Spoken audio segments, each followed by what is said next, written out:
मेरा एग्ज़ाम काफ़ी कम्पिटिटिव था और टफ भी था, क्योंकि इसमें 3200 से ऊपर की संख्या में छात्रों ने अपना एग्ज़ाम दिया एमबीए के लिए पंजाब यूनिवर्सिटी में सिलेक्शन के लिए। और इसमें मेरी 32वीं रैंक आई है। तो इसमें मेरी मेहनत भी है और मेरे माता पिता का आशीर्वाद और सहयोग भी है और सबकी दुआएं भी है। अभी आपने एमबीए के लिए एंट्रेंस एग्जाम दिया है, तो इससे पहले आपने बीबीए किया जी। तो इस लाइन में आने के लिए आपको किसने मोटिवेट किया है, किसको देख करके, किससे इंस्पायर होकर के आपने ये लिया?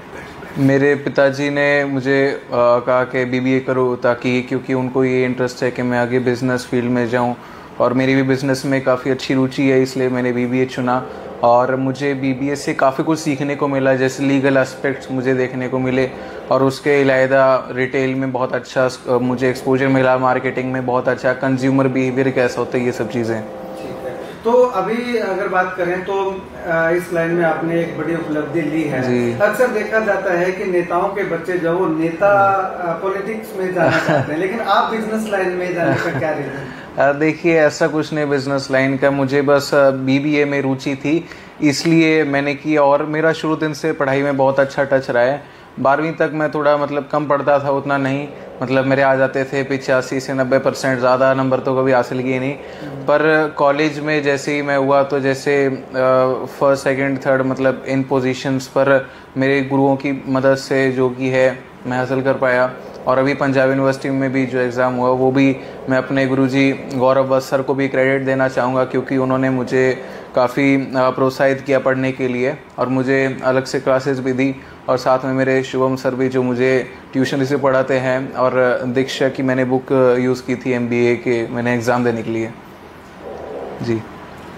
शेड्यूल क्या रहता था आपका सुबह से लेकर के शाम तक? कितने समय तक आप पढ़ाई करते थे और क्या कि टाइम टेबल क्या आपने बना रखा था? अब मैं सुबह 7 बजे उठता था, उसके बाद 8 बजे तक तैयार होके और थोड़ा मेडिटेशन करने के बाद 10-15 मिनट की मैं अपने दोस्त के घर, सतनाम के घर जाता था चंडीगढ़।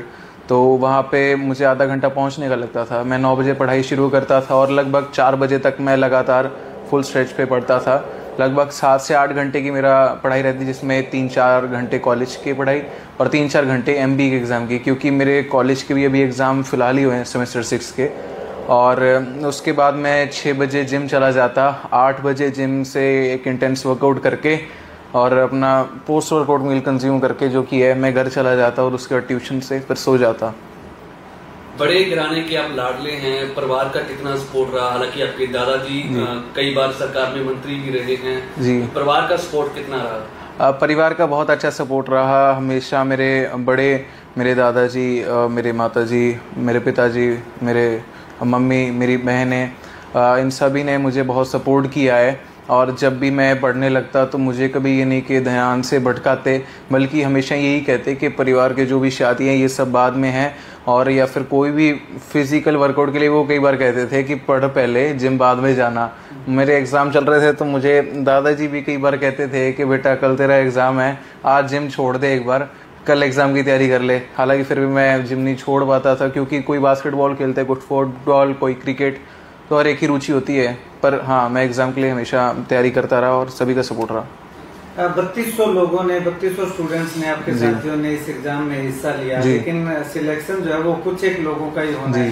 कितनी सीटें इसमें हैं, कितने लोगों को एडमिशन मिल पाएगा और बाकी लोगों को क्या मैसेज देना चाहेंगे? एमबीए में पीयू में 297 सीट्स हैं टोटल, और यूआईएएमएस में डिपार्टमेंट में, ये नया डिपार्टमेंट है, पुराना है यूवीएस। तो और जो 45 सीट्स है वो एमबीए इन रिटेल है। तो मैं रिटेल करना चाह रहा हूँ, इसीलिए भगवान ने भी मेरा साथ दिया और मैंने मेहनत भी की। मैं 32 नंबर पर आया हूँ, इसलिए मुझे रिटेल में एडमिशन आसानी से मिल जाएगा।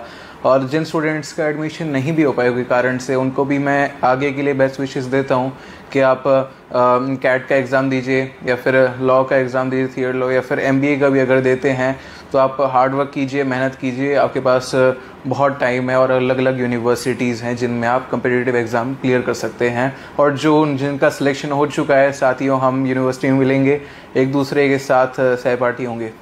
अमूमन देखने को आता है कि लीडर का बेटा लीडर ही बनता है या दूसरा प्रोफेशन का बात की जाए तो उस प्रोफेशन को ही अडॉप्ट करता है। आप एक सीनियर लीडर के बेटे हैं, लेकिन आप पॉलिटिक्स में जाने का आपका कोई ऐसी इच्छा है या आपका एम क्या है, सपना क्या है आपका? अभी मेरी पॉलिटिक्स में जाने की तो कोई इच्छा नहीं है, ना ही मेरी मतलब किसी और फील्ड में, बट मैं ये मानता हूँ कि लोगों के साथ जुड़े रहना चाहिए।